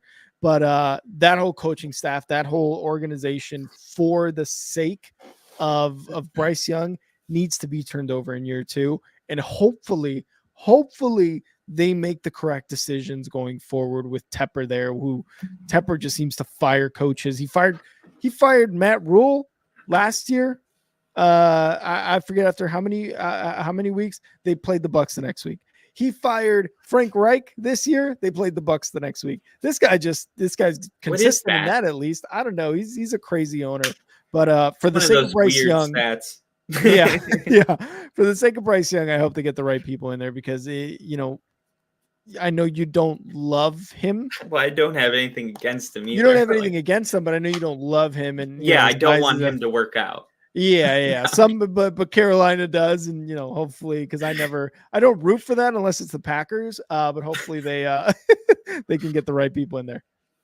Yeah, Carolina fans piss me off sometimes because of when you play in a Super Bowl with a team, you feel that way a little bit. You're like, because I'm like, Von Miller ruined Cam Newton's career, and they're like, no, he didn't, and I'm like, okay, you're delusional. So me and Panthers fans always have that argument. So, but no, Bryce Young is half of the athlete Cam Newton was, and he'll be half the quarterback.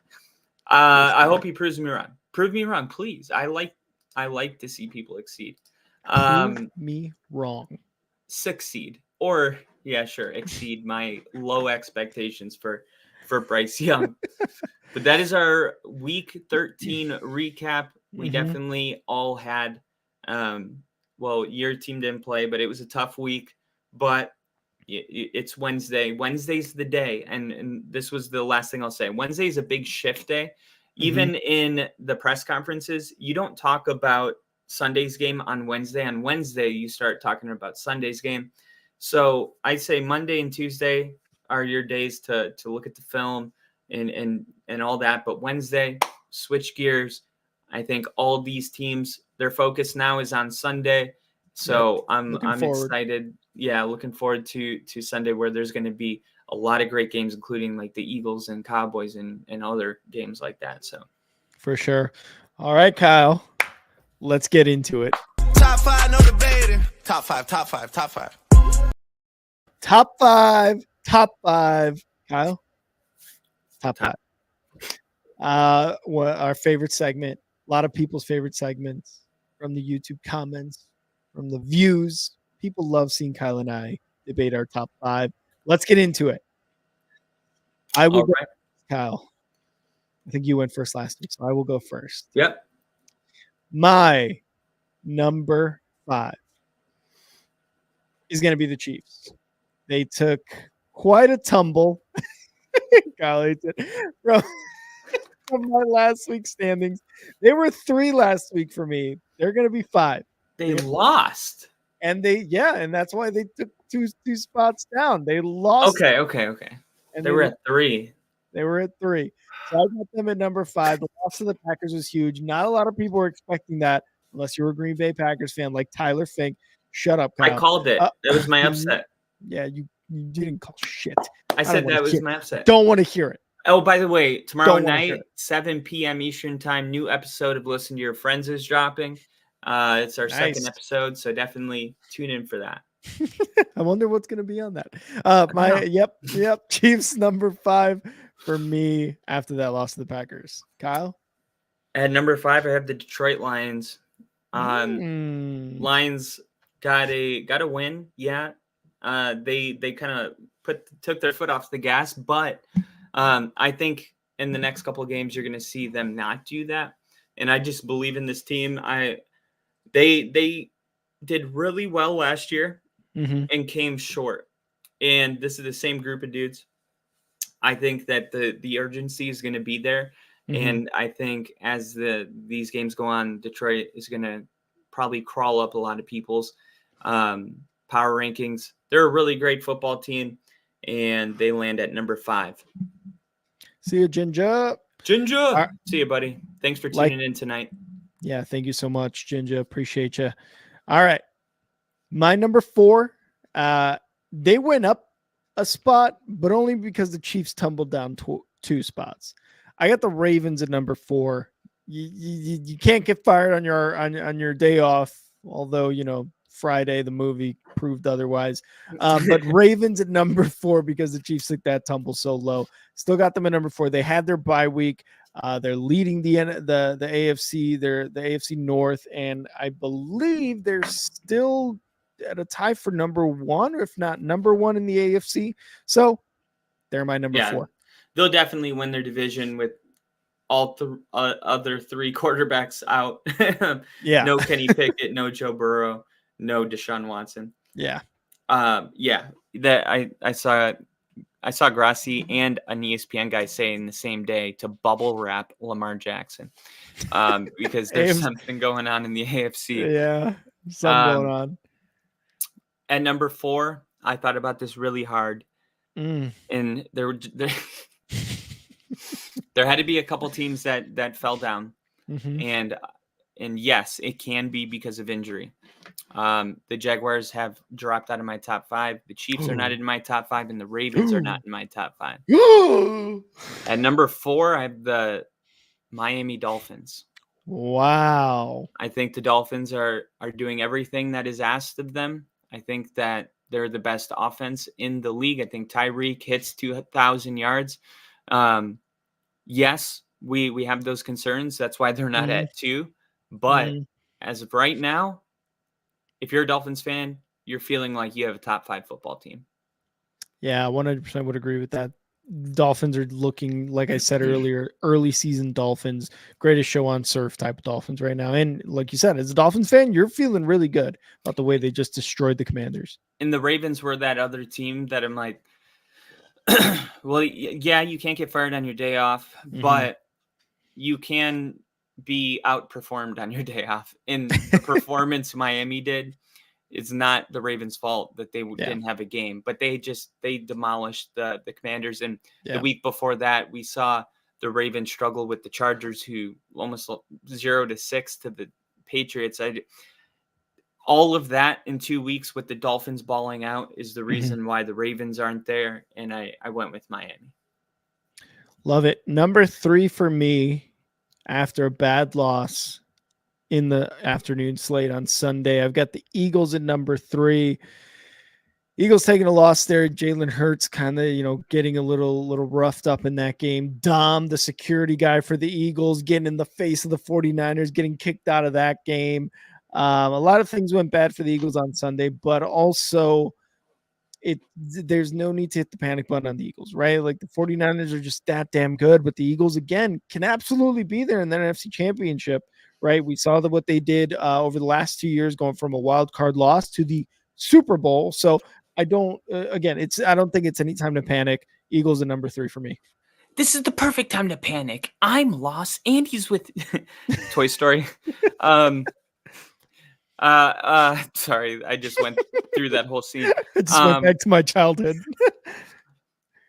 I really almost might, but I won't. But the Texans, they might come in. I gotta wait. I gotta wait until, because I'm telling you right now, you and I are exactly the same 3-2-1. There's no way that we're off on this. So we're about to get a game, and if one team gets destroyed, like I don't know, like the Eagles got beat so bad that it makes me wonder if they should have been 1, 2, or 3. But I'm going to keep them at 3. But something's going to change on Sunday. Because there's going to be a really tough game between the Cowboys and the Eagles, and for right now, it stays the same. 3-2-1 for me isn't going to change. Eagles at number 3. And number 2, Kyle, we'll say it at the same time. 1, 2, 3. Cowboys. They had a really good win against Seattle. It looked, God, dude, that Thursday game was so exciting to watch. And, I talked about it a little bit, I'm 2 hours away from Seattle, but it still felt awesome to watch that game and not necessarily be emotionally connected, but be like, oh my God, Seattle Seahawks could beat the Cowboys, right? Cowboys obviously came out with the win, but it was such an exciting game. And the Cowboys have demolished teams, and they've still looked really good in close wins, especially with Dak Prescott doing the things he's done. So Cowboys number 2 for me. That's why. Yeah. And I'll say the Cowboys, the Lions played a game just like the Seattle game against the Chargers. And it was very high scoring and a last second field goal. And I boosted the Lions up because I was like, in the NFL, whenever you're in a game like that, like those are the games that like even good teams lose. Even good teams lose those type of games. So just like I bumped up Detroit for winning that game in LA, because that was a road game and Herbert was on one in that game. Yeah. I'm doing, I think, the same thing. You were on the road in Seattle and Seattle came to play. Like that is the type of game that even a good team drops. And this team won that game. Now, normally the following week, you get a very exhausted team, like the Lions that you played the following week. But I think it helps that this game happened on Thursday. They've had 10 days of rest. They're going to, I think, be on their 11th day of rest when this game happens. So I think the timing of that just works out for the Cowboys, and I think they'll be ready to play. Yeah, for sure. I like that. And of course, our number 1 is going to be Houston Texans. The Strouds. The Carolina Panthers. The 49ers, of course, they just blew out the Eagles, really. They've been pretty dominant except for a small stretch there in the middle of the season. Brock Purdy looks like a legit MVP candidate right now. That entire offense could be MVP candidates the way CMC's been doing, the way Deebo Samuel has been playing, Brandon Ayuk, George Kittle. Like all those guys look so damn good on the 49ers. That's why they're my number 1. Yep, they're the best team in the NFL. They're the most talented roster in the league, and they should win the Super Bowl this year because there's nobody in the NFL that is playing as good as the 49ers. All right, and there you guys have it, our top 5.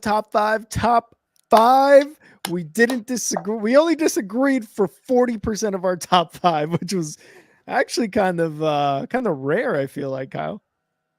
Yeah. No. We agreed on 2 teams. 2. We only disagreed on 2. So yeah. So yeah. Oh, so we agreed on 60. Okay. Yeah. Yeah. So we're getting to that point in the season where these power rankings, where these playoff Super Bowl contending teams are starting to really, really be pretty clear-cut precise, as you could tell by our top 5. Thank you guys so much for watching our top 5, no debating. Top 5. All right, Kyle. Here we go. Something you've wanted to talk about for a little bit, and something that the entire college world has been talking about. FU to FSU.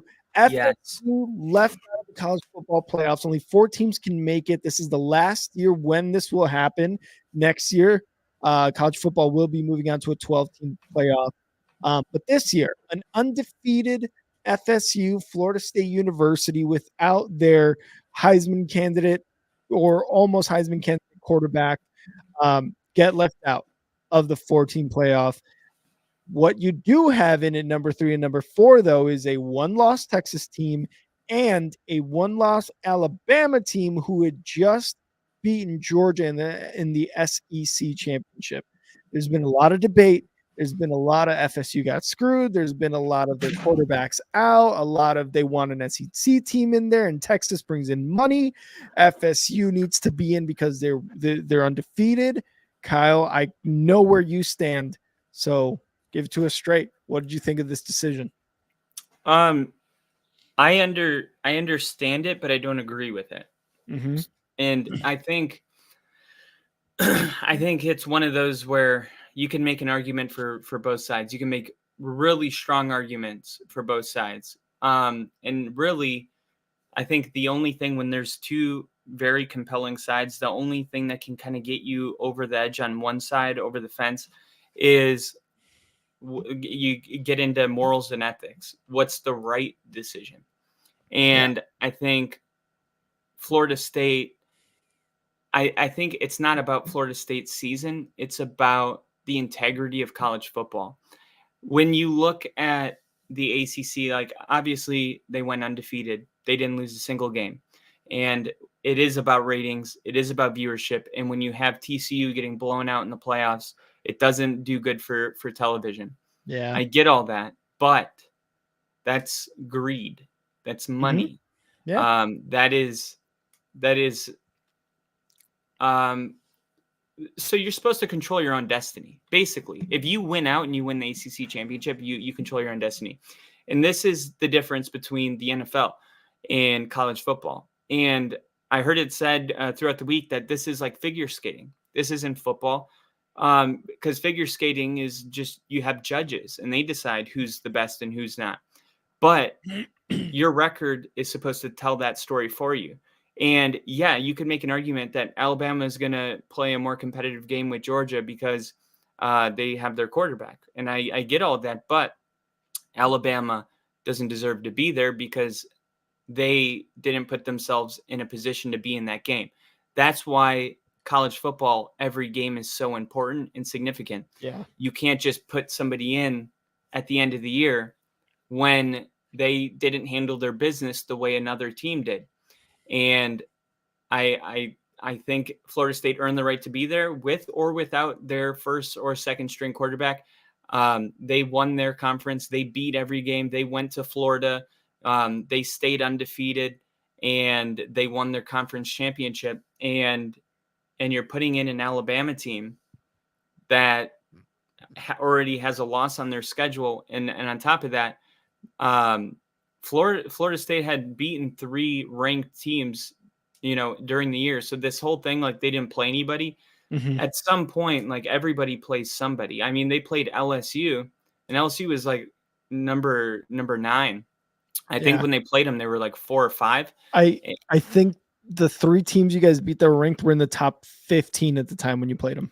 Yeah. And this isn't even about that. So I don't want to make it about that. This isn't about their schedule because this is about Jordan Travis being injured. If Jordan Travis isn't injured, Florida State is in and it's not even a discussion. So the question is, can you remove a team because of injury?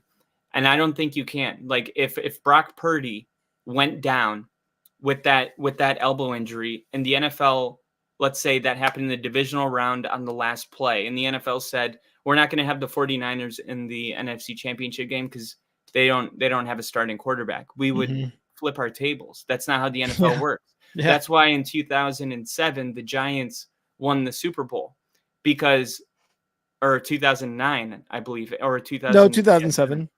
Because they got in as a wild card team because they handled their business to some extent, but they got hot and they put themselves in a position. Now we'll go to where I said bookmark the conversation about the NFC South, because whoever wins that division is going to play in a playoff game. And not only that, they're going to host a playoff game, which means the Eagles could very well go to Atlanta and play the Falcons at home. That is, or the Cowboys. That's a very realistic possibility. And some people are, saying, oh, no, that's not how it should be. Sean Payton talked about it, and he said, everybody's goal when the season comes out, number one, win your division. That is everybody's first goal. So that needs to always be rewarded, no matter what division you play in, no matter how weak it is. If you are the best team in your division, you go to the playoffs. That's just how it works. That's how it's always worked. And if you remove those wild card teams, you're removing some Super Bowl champions. And that's what makes football any given Sunday. Yeah, TCU did earn the right to be there last year. And no, them getting blown out as a viewer and a person that loves football, I still think TCU deserved to be in that game, and they deserve to lose the national championship and at least have that moment of being in a national championship game, because they had a season that was insane. When you win all your games and you go undefeated, I do believe that should be rewarded. And I think these are very tricky waters right now with this whole committee putting his favorite teams on TV. That's too much power for any one man. And that's why the football is supposed to do the talking. That's why your record's supposed to do the talking, because football is not that type of sport where we are going to sit around and say, hey, who goes in, who goes out. We're going to look at where each team is at by the end of the season. And based on what you've done, you will be rewarded, not based on what you could do if you get in. Yeah. You will either get in or you won't, but it'll be based on the type of year you had. And that's why every game is so important. And they're definitely, by doing this, they're removing a lot of what makes college football significant, what makes bowl games so important, and what makes an undefeated season and winning your conference, what makes that valuable as well. They're removing all that. And it's just not a good sign to other programs. What example are you setting for, a team that like TCU, that goes undefeated and wins? That doesn't matter because it's a popularity contest at the end of the day. Or we're going to select who we think has the best chance. No, man, the team that is going to play that team is the team that earned the right, no matter what we think their chances are. It's not up to us to put together the matchup. It's the product that they do throughout the season that answers those questions. It's not us. And that's what I have a problem with. Yeah, and the college football playoffs, that was something that was implemented where after, you saw the controversy with the BCS voting, right? They beat a number 3 this early in the season. And at the end of the season, really that number 3 became a number 26. And now that game doesn't matter as much anymore. That's what it was supposed to eliminate. You win all your games, you go undefeated, you are in the fucking playoffs. There's no doubt about it, especially a Power 5, right? Yeah. Which FSU was in, especially a Power 5. You're undefeated, you're in. Instead, you got a Texas team with a 1 loss who, yes, they beat Alabama, who also has a 1 loss, but that beat Georgia. And then you start getting into all these little connect the dots type of things. So that's one of the arguments that I really enjoyed, right? Where I was like, okay, this is clear cut what the CFP was trying to do. And then next year, it's going to be 12 teams, but there's still going to be arguments about the bottom 13 teams. Well, why didn't this one get in over this one? Because of these wins, because of 1 extra loss, whatever. On the other side, though, I will say, when you look at Florida State's opponent record, it's something where they're below 500 by 12-ish games or something like that. So those are really the 2 arguments that I feel like are driving that whole FSU in or not. And also you got to sprinkle in the fact that Jordan Travis, right, was a quarterback. He got injured. And then it's well, do you want to see a backup quarterback in the playoff game? It's does it really matter if during the season Florida State did everything it needed to do, went undefeated, and yet still said and was still told, you know what, this Texas team, yeah, we're going to put them ahead of you, even though they have a loss. And you're like, yeah, a Big 12 team in a Big 12 conference where the top two teams are Oklahoma and Texas versus an undefeated Florida State. And then you get into the record of their opponents. And then you're like, it's just a big jumbled mess. I just think the whole figure skating comment, I like it. I like that kind of like, oh, well, you're judging who the best are. You're not going by the numbers, and it sucks. But I feel like there would always have been an argument. Well, if Alabama's out, will they beat Georgia in the SEC championship? Why are no SEC teams in there? And if Texas is out, it's like, will they beat Alabama at Alabama? And they did so pretty fine. Like, they had no trouble with it. And then you start going into all these rabbit holes. Like I said, you start connecting the dots and the dots start to make sense. And all of a sudden everybody's pissed off. I think next year with the 12-team playoff, it'll be a lot better for those 1 through 6 teams. And then those 6 through 12 teams, those 1 to 2 loss teams, it's still going to muddy the waters no matter what. Well, you know what I mean? Like, well, why doesn't this team get in? Because of it's just going to happen that way. And no matter what, until you do an NFL type of playoff, which is going to be very difficult because you have 200 plus schools or something like that are in the NCAA. It's going to be difficult to do that unless you can implement something like that, which they're working towards. No one's ever going to really be satisfied. Yeah. I think when it comes to even not just football, but just in general, I tend to believe you shouldn't be charged for the crimes that you may commit. You should be charged for the crimes that you do commit. And it's like very similar thinking. Like, you shouldn't be judging based on what games you think will ultimately be the best product. You just, whatever that part of it needs to go away. Like, the whole committee, I think needs, I understand the relevance of it during the season, because you need some kind of ranking, because a lot of teams are undefeated, during the year. But towards the end of the year, I think it should be, if you have 2 teams that are, let's say they both won their conference, but they're not going to get in. And that's kind of what the college playoffs is going to become, where it's like, okay, have them play. What if Florida State beats Georgia? Now you've really fucked up in a big way, because now you put Alabama in because they beat you beat relevance. Thank you. Yeah. you put Alabama in. Yeah. Because they beat Georgia. If Florida State wins their bowl game against Georgia, oh my God. And there's gonna be it's gonna be crazy. And right now, Lamar Advertising of Tallahassee, they put up these ginormous signs, and it's obviously about Florida State, but the sign is in quote, and it says, "What is the point of playing the games? What is the point of playing the games if at the end of the day," I mean, because you know what? These fucking committees, they sit in their power chairs and they make these decisions, but it's Norvell that has to go look at them in the eyes and be like, I promised you that if you just won all of your football games, that we would be there at the end. And now you got to go tell all of them.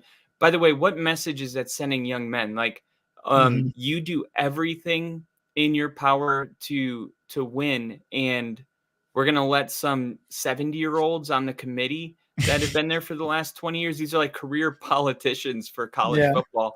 Fuck all of that. It's a terrible message.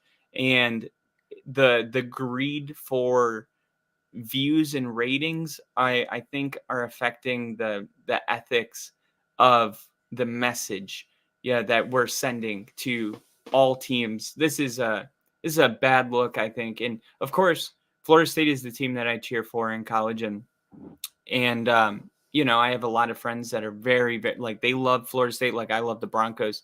Morty, man, these people are losing their mind. And I just couldn't imagine, like, as a Broncos fan, going undefeated and then not being invited to the playoffs. Oh You know what God, I mean?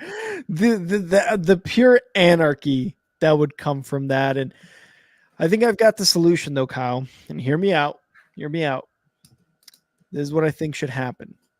What I think we should do is take the top 25 teams, right? At the end of it, have the committee do whatever they want to do. Have the top 25 teams show their logo, put their logo up on a big board or something like that, whatever it is, and have a bunch of third graders pick and vote who the top 4 should be, and those teams make it in the playoffs. That's what it seems like it is. It seems like it's being random, and then because they have zero idea about viewership, money, the scope of things, what this person's interested. They're just like, damn, that FSU logo looks sick. That one. You know what I mean? Like Miami, the U, yeah, I'll take that one too. Oh yeah, Alabama Crimson Tide, sure, fuck it, put them in. Yeah, all the boring logos would miss out every year. Ohio or not Ohio, Oklahoma would be like, pass. Well, there's definitely not going to be a lot of ratings from Florida State fans in the college playoffs. I guarantee you that. Yeah. And on Wednesday, they changed the billboard from the ones that say, what is the point of playing the game? They change it to the number 13, which represents Jordan Travis's jersey number, the quarterback that went down, and the fact that they went 13-0. So double meaning there. And I just really, like, I would hate for this moment to pass by. And then, it's like, oh, okay, well, Alabama's in the playoffs. So let's just, because that is exciting, but it's just really fucked up, man, that we're just going to kind of cruise on past this. It's like, what else could they do? And we'll just accept, you know what I mean? Like they can just fucking do whatever they want and we'll just tune into the game anyway. So I, for one, I'm not watching the college playoffs this year. I don't make it a point for myself really to watch college football in general. Like there's big games that if I'm at a bar, if I'm out to eat and, there's a TV on with the game on, like with Washington, UW and Oregon with the Pac-12 championship, we were eating at a pizzeria and it was on and I was like, oh, this is cool, right? Like this is good energy. So I don't make it a point to watch the playoffs. So I'm probably more than likely right there with you. I will keep up with it, but I really don't make a point to watch it. So really, you got another supporter in me for not watching the playoffs. Yeah. And I'll probably end up doing a stream of the Florida State Georgia game. Oh, nice. Since I'm not watching though, because normally I would probably if it's like a national championship, but I think that's going to be my national championship this year, and I think Florida State's going to lose because they don't have a great quarterback, but they've earned the right to prove us wrong, and I hope they do in that game. 100%. Hopefully you guys enjoyed that little college football talk. We don't do it often, but when a big controversy like this does happen, I feel like at a podcast, at a show called Only Football, we need to talk about it. Got to talk about it. All right, Kyle, let's finish off the video with little chives, little unlimited chives with Kyle. All right, so one of my all-time favorite running backs, Maurice Jones-Drew, week 14. No. Okay. Oh, God, no. He ranked his top 3 running back duos. So I mentioned it earlier, a little foreshadowing of Jahmyr Gibbs and David Montgomery. And then I talked about Zach Moss and Jonathan Taylor. Well, let's see how Maurice Jones-Drew ranks his top 3. All right. At number 1, Rick, who do you think he has at number 1? Running back duos or just running backs? Running back, the top 3 running back duos in the NFL. God, I don't know. Achane Mostert? Yes. Really? I don't know how you pulled that out of your ass. I was thinking about it and I was like, CMC, no, he doesn't have another good running back next to him. It's just CMC there. But Raheem Mostert and Devon Achane, they've had a hell of a season though. You gotta admit, yeah. Mostert ranks third in the NFL with 828 rush yards and first in rushing touchdowns with 14, while Achane is averaging an insane 9.5 yards a carry and 89 rush yards per game, both league highs, minimum of 50 carries. So Miami bringing a running football team potentially into the playoffs. Watch out. At number 2, right? At number 2, David Montgomery and Jahmyr Gibbs. We don't need to get into that one. Gibbs is closing in on 1,000-yard season. And at number 3, we have Najee Harris and Jaylen Warren. And I know you're not going to like that because you're like, he doesn't do anything. Yeah. He said, although it's not the sexiest pick, the Steelers joined the Lions as the only teams with 2 running backs in the top 25 in rushing yards. So that's his reason for doing that. And then a little side thing, he did rank just straight up top running backs in the league right now. McCaffrey at 1, Mostert at 2, Derrick Henry at 3, Josh Jacobs at 4, and Travis Etienne at 5. Just missing the top 5, DeAndre Swift, David Montgomery, Saquon Barkley, Isaiah Pacheco, and James Cook was at 10. So I agree with a lot of those. I guess I didn't think Mostert was playing such a good game. I dropped him like week 1. He gets a lot of those we're just going to run the ball now type of touchdowns, because we're up so big. So that's why he has double-digit touchdowns. But that's still why, very impressive. In that Broncos game, they had like 700 rushing yards. So, I mean, of course, their numbers are insane. Hold on. Yeah, the Dolphins just scored again on the Broncos game. I just got a tweet. Why do I feel like I'm going to be hearing that next year? Is that just one of those things that we'll never move on from? It's gonna be like, it's gonna be, we're gonna do the draft and I'm gonna be like, Kyle, oh my God, you're never gonna believe. And you're like, did the Broncos just make a move? I was like, no, the Broncos just got scored on again. The Dolphins just scored again.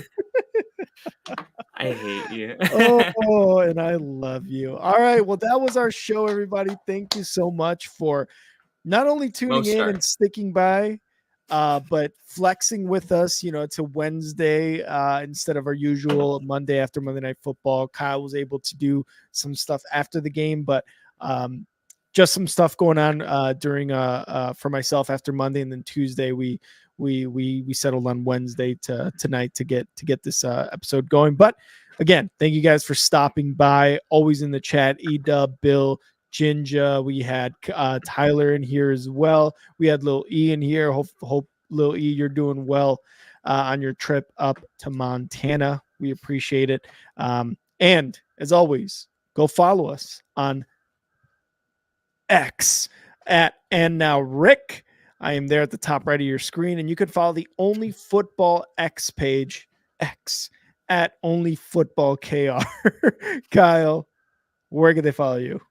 You can find me at FTBLONLYPODCAST. Follow me. Everything will be all right. I'll be the one to tuck you in at night. And if you want to leave, I can guarantee you won't find nobody else like me. My God. Beautiful. Everybody throw a dog shit in the chat for that. I'm not worried about the ring you wear, because as long as no one knows, then nobody can care. You're feeling guilty, and I'm well aware, but you are feeling shamed, and baby, I'm not shamed. I'm saying, follow me, everything is all right. Oh, thank you guys. Oh, I wanted you to keep singing so that would be like our ending song right there. Oh, that would have been perfect. That would have been sweet. Thank you guys again so much for tuning in and watching us. And if you're, watching this on YouTube, again, thank you so much. Please like, please subscribe, please share, please do everything in your power to get Only Football on your screen, on friends' screens, everywhere. Bill loved it. You loved that, Bill. You loved it. But yeah, thank you guys so much again. Please subscribe, please like. And yeah, we will see you guys for Thursday night football. Kyle, always a great time, brother. Always a great time talking football with you, even if it's college football, which I don't truly fully understand, but it's always fun. Well, next week we're going to be talking about a Broncos dub. So let's go. And the Bears, hopefully. But I don't know. I kind of want the Lions to win the division. We'll see. We'll see where I'm at. We'll see. All right, man. All right, man. I'll see you next time. See ya. See ya.